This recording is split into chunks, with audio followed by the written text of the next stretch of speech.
இன்றைய நற்செய்தி புனித மார்க்கு எழுதிய நற்செய்தி அதிகாரம் 1 இறை வார்த்தைகள் 29 முதல் 39 வரை.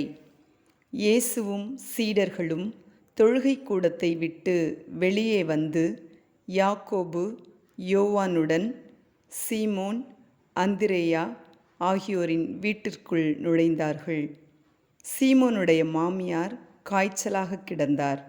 உடனே அவர்கள் அதை பற்றி இயேசுவிடம் சொன்னார்கள். இயேசு அவர் அருகில் சென்று கையை பிடித்து அவரை தூக்கினார். காய்ச்சல் அவரை விட்டு நீங்கிற்று. அவர் அவர்களுக்கு பணிவிடை செய்தார்.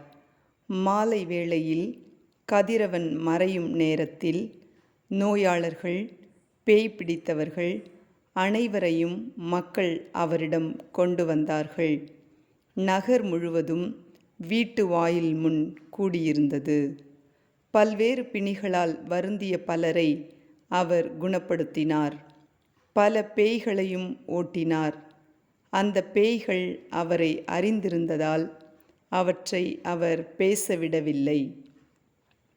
இயேசு விடியற்காலை கருக்கலில் எழுந்து தனிமையான ஓர் இடத்திற்கு புறப்பட்டு சென்றார். அங்கே அவர் இறைவனிடம் வேண்டிக் கொண்டிருந்தார். சீமோனும் அவருடன் இருந்தவர்களும் அவரை தேடிச் சென்றார்கள். அவரை கண்டதும், எல்லாரும் உம்மை தேடிக்கொண்டிருக்கிறார்கள் என்றார்கள். அதற்கு அவர், நாம் அடுத்த ஊர்களுக்கு போவோம், வாருங்கள். அங்கும் நான் நற்செய்தியை பறைசாற்ற வேண்டும். ஏனெனில் இதற்காகவே நான் வந்திருக்கிறேன் என்று சொன்னார்.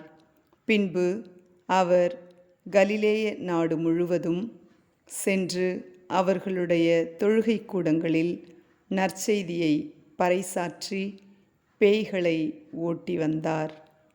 இது ஆண்டவர் வழங்கும் அருள்வாக்கு. இறைவனுக்கு